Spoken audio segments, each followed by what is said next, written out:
if enough people notice those behaviors in you that are all about you, selfish, self-promoting, etc. I mean, most of the time when a comment like that is posted, nobody replies or gives any acknowledgement to that kind of comment. And you can just hear in that wall of silence all the people who are mentally walking away from this person, just like you described. Coffee's for closers only. So we've established my proposal is sound in principle. Now we're just haggling over price. Let's see how much we're going for on eBay. Man, it's the same as Dunkin' Donuts. Costs 15 times the price.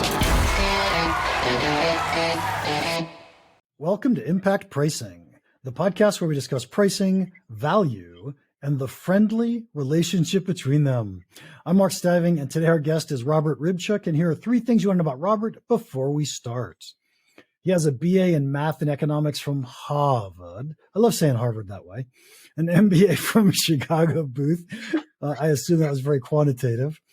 And for the last 10 years, he's been managing partner of EBITDA Catalyst. Welcome, Robert.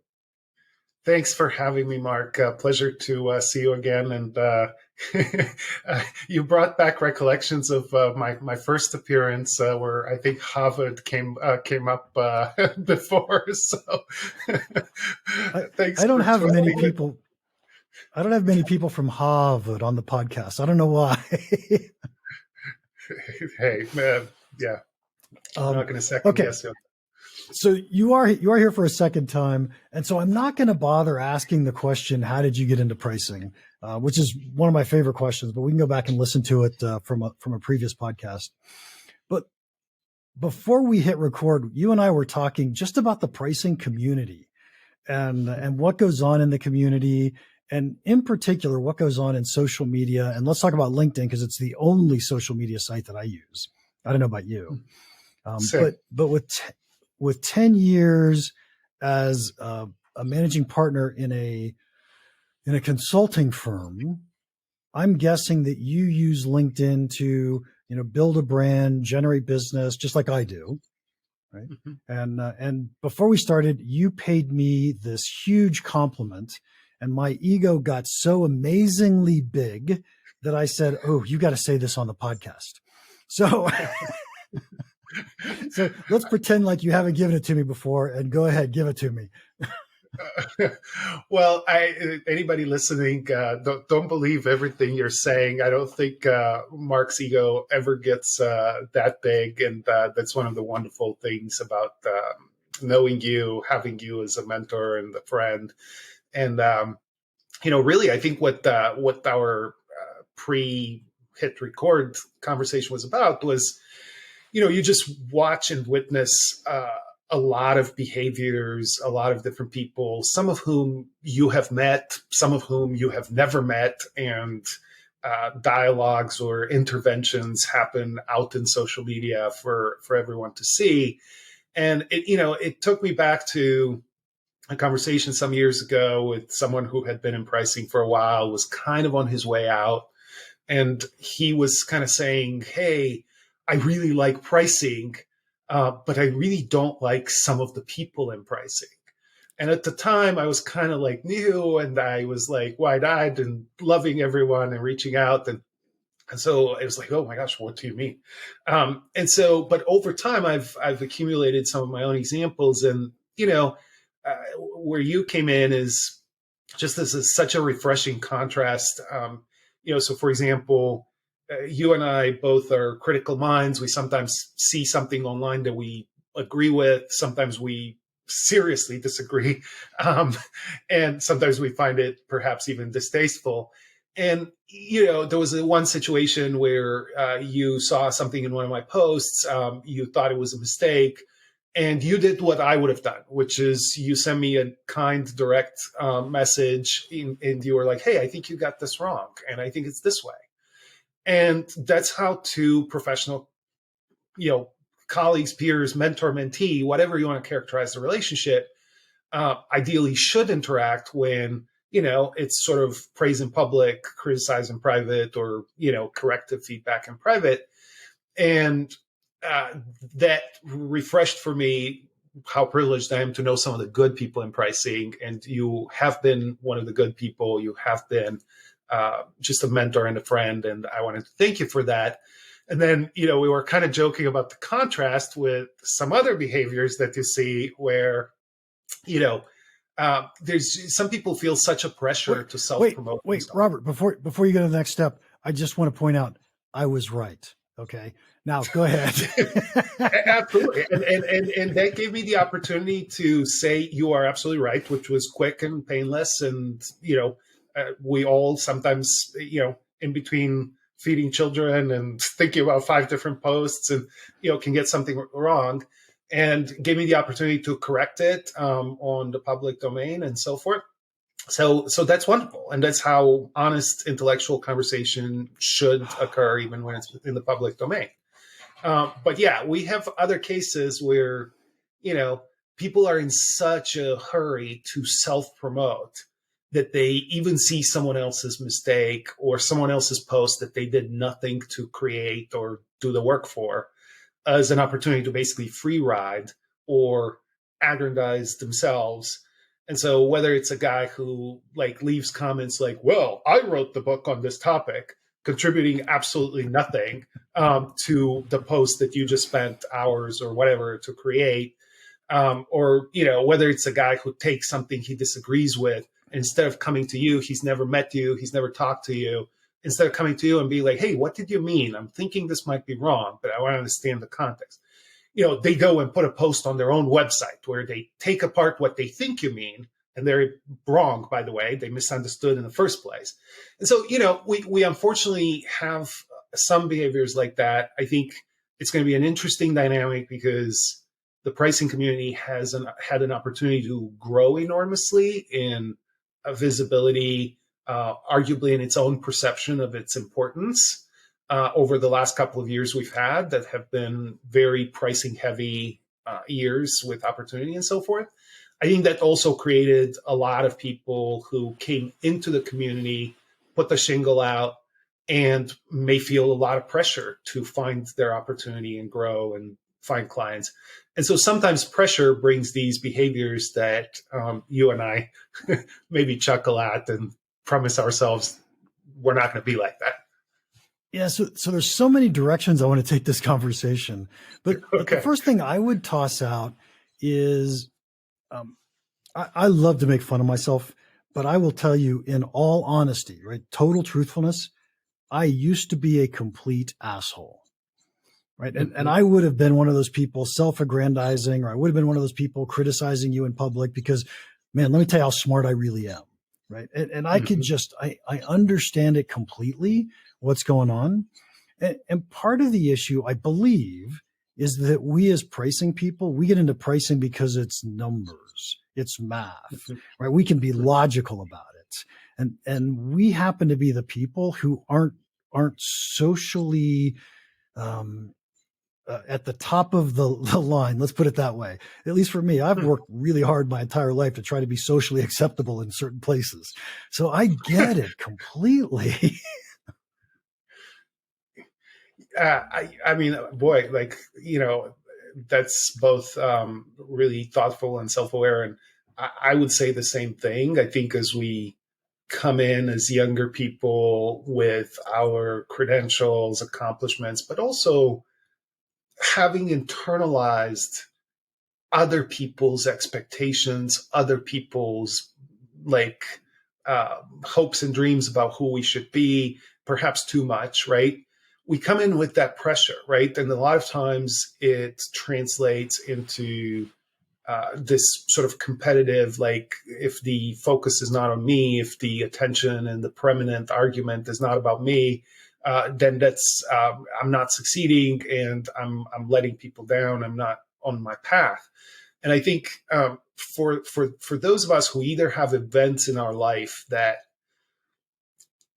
sometimes you need to fall with the thud and really hurt yourself to get the message that you are maybe on the wrong path or you're trying to climb too fast, too recklessly or whatever.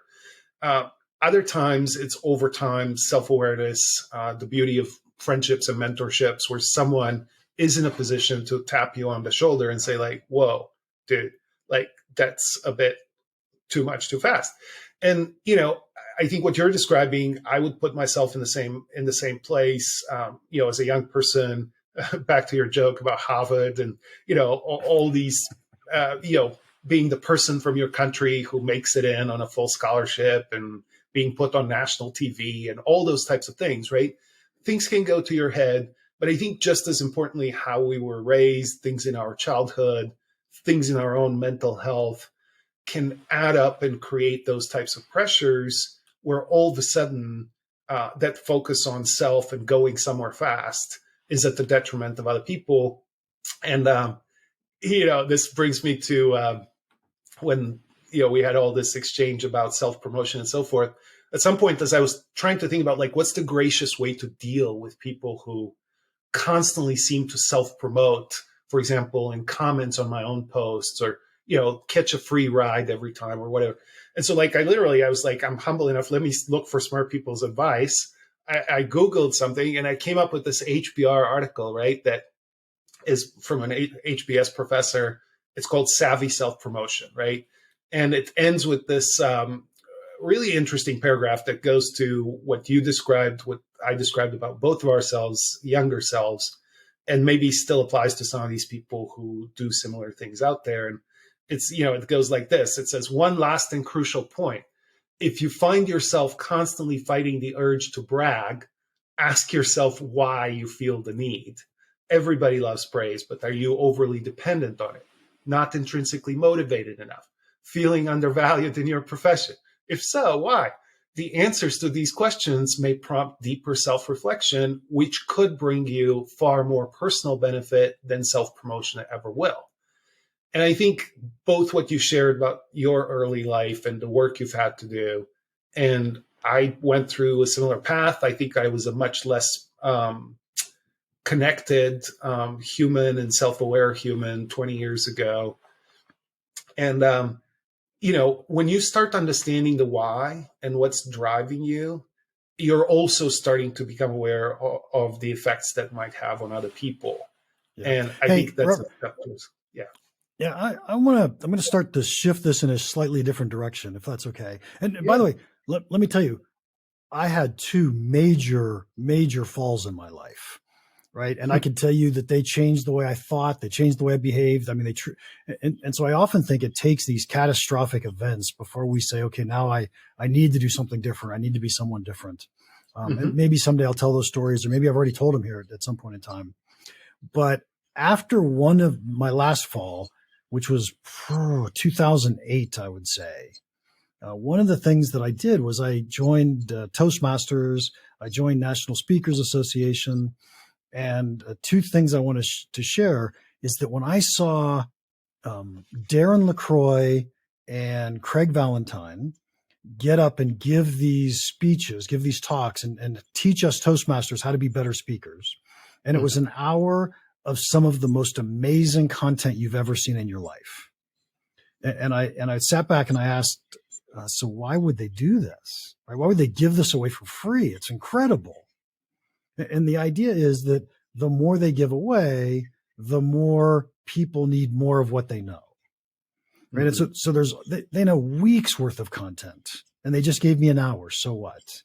And I took that to say, how can I give away as much as I possibly can?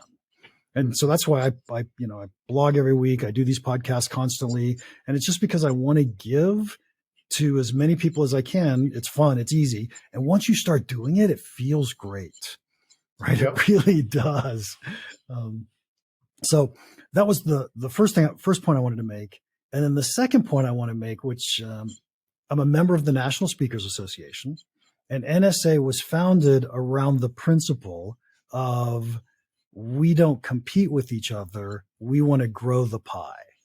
And so how can we as speakers all grow the pie?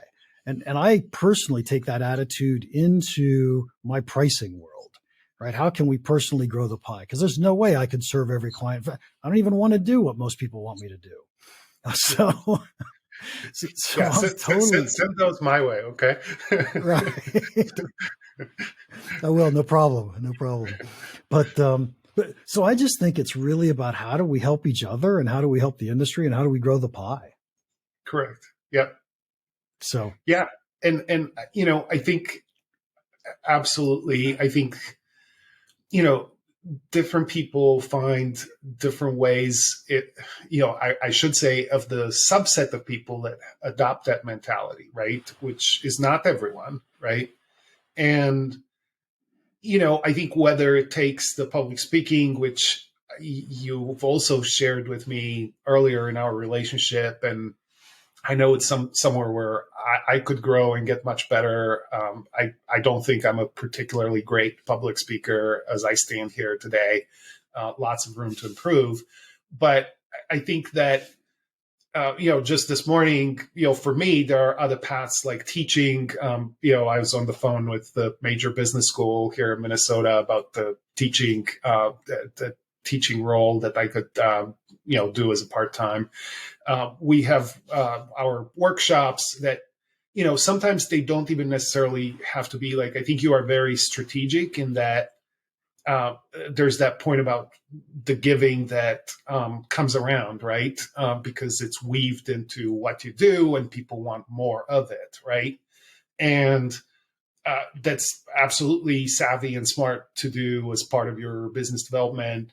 And, for me, I even take it a step further where there are certain things where I have no expectation that something will necessarily come back and, this person wants more of me or something like that. And we call that mission-driven pricing. We touched on it a little bit in our previous conversation. And so whether it's like teaching, speaking, and so forth, I think in a more loose way that these things have a way of coming back, most importantly in what you described, which is feeling great, right? And finding that center where there's a balance and you're a giver more than you're a taker in this world. Some investment banker that, I knew early in my career used to say there are cookie makers and cookie takers. Which one will you be? So, if we spend enough time doing those kinds of things, at the end of the day, back to the people with the urge to self-promote and an urge to get somewhere fast and all those types of things,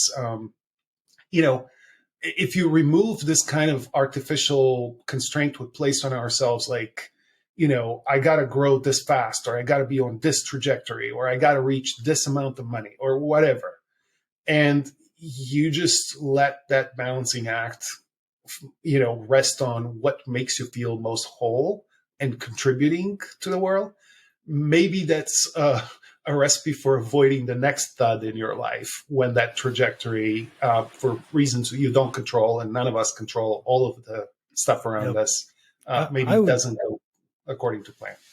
I would even argue that when you do too much self-promotion, you slow down your progress. It Correct. Doesn't help. I practically live on LinkedIn. I'm on there a lot every single day. And by the way, I'll share some LinkedIn tips if you guys want to hear them here in just a few minutes. I want to hear them. Okay. But I can tell when I read comments on someone else's post that there was someone commenting and was a total dick about it. And it registers in my mind. It's like, okay, this person is not a nice person. Right. And so I've now registered that, and I know the people I like hanging out with and the people I don't like hanging out with. One of my many philosophies in life is I don't judge anybody. You get to do whatever you want to do. I just get to decide if I want to hang out with you or not. Right. And like you just nail it, right? Like back to that paragraph from the HBS professor, feeling undervalued in your profession. If so, why? And I think you just described it. Like if enough people notice those behaviors in you that are all about you, selfish, self-promoting, et cetera. I mean, most of the time when a comment like that is posted, nobody replies or gives any acknowledgement to that kind of comment. And you can just hear in that wall of silence all the people who are mentally walking away from this person, just like you described. Right. Yep. And I had one guy, this was a while ago, would post on most of my posts, and it was like an advertisement for his company. Now he he was a sales VP or sales director or something like that. And I never, ever responded. And eventually I just send him a DM saying, you realize you're making your own company look bad when you do this. Right. And he stopped. And, yeah. And I mean, I have some thoughts on that. So first of all, I learned that as a LinkedIn, the owner of your own post, you have the ability to remove people's comments, right? And when I found this HBS article, I was in this mindset, like, what's the right thing for me to do? Not for me, that this person is annoying, but for the rest of my readers who are going to spend a few of their moments in a negative experience and so on and so forth. Like, do I just remove him? Do I completely ignore and fail to acknowledge and so forth? And I think, like if the person is, I don't know, some person in a Southeastern Asian country with very limited opportunities and posting about his SEO service or something like that, like at least it's a position where like your mind tries to make some accommodations, like maybe the scarcity of opportunity, this person is a place of hunger where like judgment doesn't have the feedback, doesn't know. And so like, you close your eyes and say, okay, whatever. But when it's from someone who you don't expect to have any of those problems and should know better, I think you're exactly right. I think, it's at some point, the real service, you went one more than I would have. Ignoring and getting no feedback probably sends some message to that person. But at some point, somebody might actually help them by just letting them know, look, I don't think you're helping anyone appreciate who you are with this kind of comment. So the sad thing is when I was in Toastmasters, and I was in Toastmasters for 10 years or something. And one of the things we do in Toastmasters meetings is we give feedback to a speech. Well, you convinced me to go. So now I know. Are you in? Are you in a Toastmasters group? Yeah, I'm in. So I can say more about it. But yes, the feedback is a huge part. It's one. And I became so good at giving feedback. And it was always, how do I help this speaker get better? It's never, how do I look smart when I do my evaluation? Mm-hmm. And when you get that mindset, then when I see somebody that I think I can help, even when they don't ask me for help, sometimes I give feedback and I probably shouldn't. But I think that you're hitting on something interesting there, which is that behavior is actually so rare, right? When someone takes that interest in making other people better, to kind of go out of their way and take that risk, right? To give that feedback. It's because as a society, we are just so passive aggressive and we just don't say and, would rather avoid the risk of conflict or whatever. And so this person, it's like a self-fulfilling prophecy because it's so rare. They might misinterpret it, right? So that risk of like, why you of all people tell me this, rather than, wow, like here's the one person in a million that's actually communicating with me about this, right?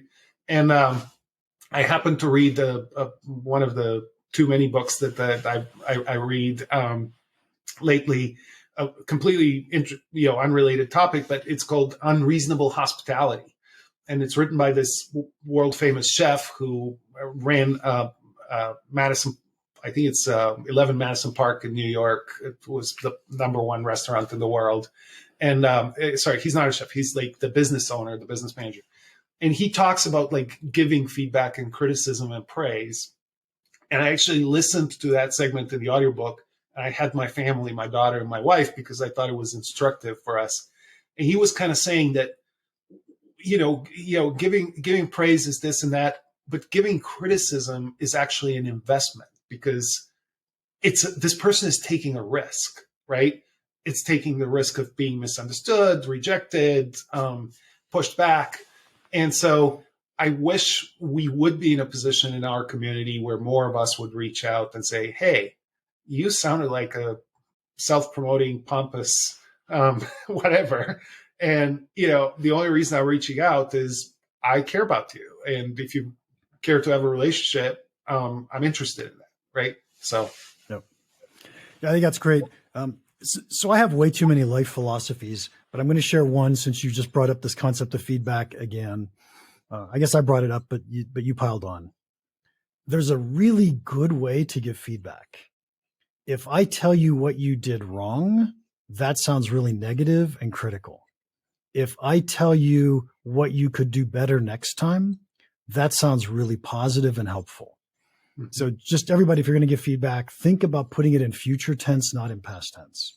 And it makes a huge difference.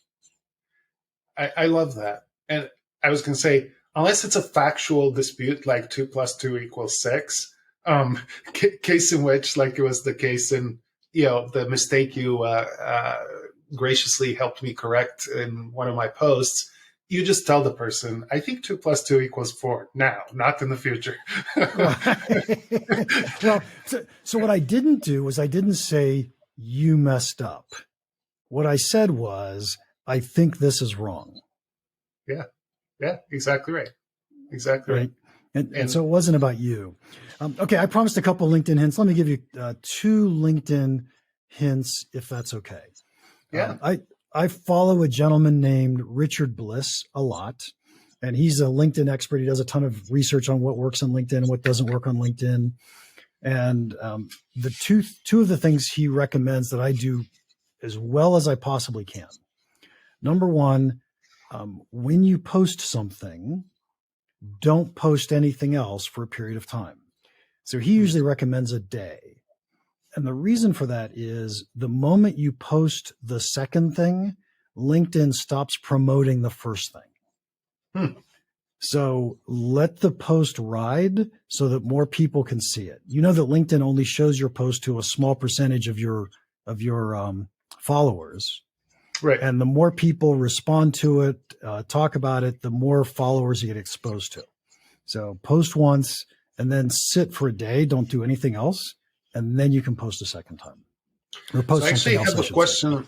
I have a question about that. There may be other people in the audience have somewhat similar situation, right? So when you have multiple posting entities, you have your individual profile, you have a company page, potentially you have a newsletter. I used to be in post from one of those and then share on the others and so forth. But I did notice, to your point about like the algorithm and so forth, that like sometimes one of those gets a lot of exposure, but if you repost it on 2 other, like one of the reposts gets next to 0 exposure. Like it's as if LinkedIn says, oh, this is identical content. These people are, even though you may have posted it in a group or on your newsletter or something like that. And so anything you've learned about managing those multiple feeds and what works? I don't know the answer to that. Maybe next time I talk to Richard, I'll ask him. Well, please let me know because I'm still figuring out. And if anybody listens to this and knows the answer, please reach out to me. The second hint I want to give everybody, and I just started doing this a few months ago, and it has made a tremendous difference, is I try really hard to make 2 comments on other people's content every single day. And LinkedIn cares about engagement, right? They're not there to sell you ads as much as they're there to get you engaged with content. And so it isn't just posting content, it is engaging with other people's content. Yeah. And so if you are out there listening and you see me posting on your content, it's because you're one of the people I read, and every day I say to myself, is there something I could say about that? And I do. I post something. Try to post 2 things every day. I try to comment on 2 people's other posts every day. Now, there's a rule about posting, and it's something like 7 words. It only counts if it's at least 7 words long. So don't say awesome, great post, good idea. I mean, you could say that, it's fine. It just doesn't count in LinkedIn considering you a conversationalist. And so try to write a real sentence and a real thought and get a conversation going. That's what LinkedIn wants. And when we give it to them, they reward us. Each one of us has something called a social selling index. And the social selling index, it is an indicator of what percentage of your content they're going to share with how many people. And so the higher your social selling index is, the higher they will reward you with exposure with your content. Wow. Well, I knew some things about the algorithms and so forth, but I'm sure, I assumed there was some sort of score for the person overall, because we live in a, every one of your customers has a score if you're a sophisticated company like LinkedIn, Microsoft, etc. And so, but I think you made it more real for me. And I think on the 7 words long, I mean, I just think, there's people out there that, like literally copy paste like great post, or like have some administrative assistant do that, or things like that. And you're always going to have some way of trying to fake the algorithm, but LinkedIn probably tries to cut that off with the 7 words, or so thanks for sharing. That's great. Yeah, no worries. And back to the thing we started with at the very beginning. When I'm posting, and I'm going to recommend every single person out there do this, please. When I'm posting, I try to figure out, is there something I can add to the conversation? Not demean the author, not disagree with the author per se, but if I do disagree, I'll ask it as a question. Hey, have you thought of it this way? Or I usually think of it this way. That seems like it's like your point this way. And so it's always a positive, how can I add to the conversation? So you're saying I'm not going to get a comment from you that says, I wrote the book on this, period? Probably That's not. the entirety of your content?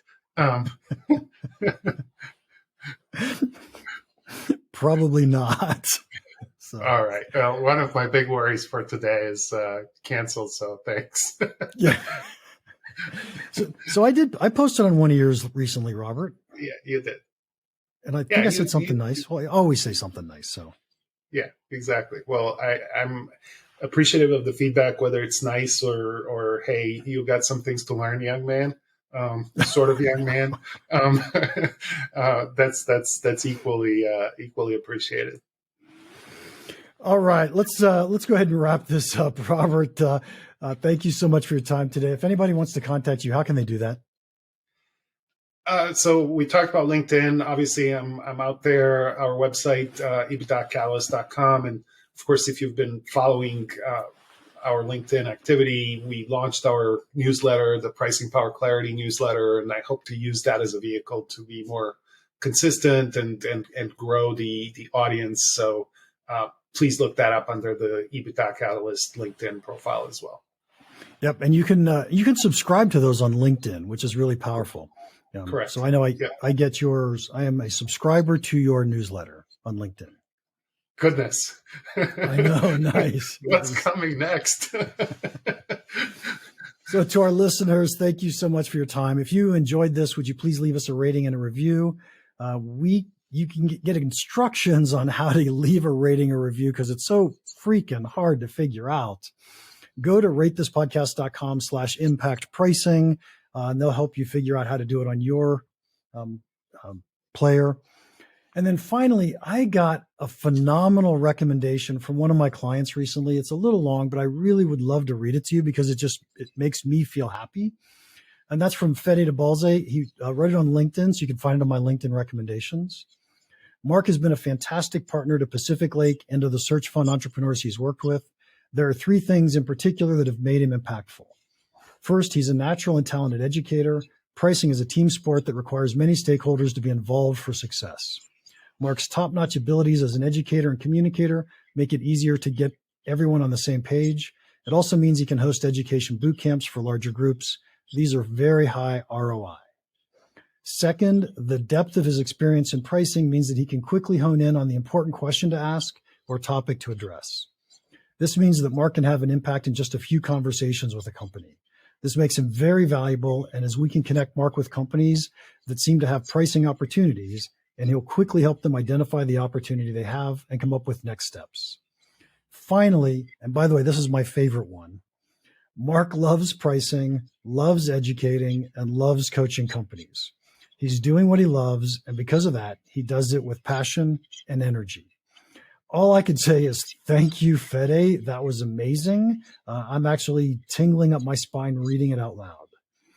So finally, if you have any questions or comments about the podcast or pricing in general, feel free to email me, mark@impactpricing.com. Now, go make an impact.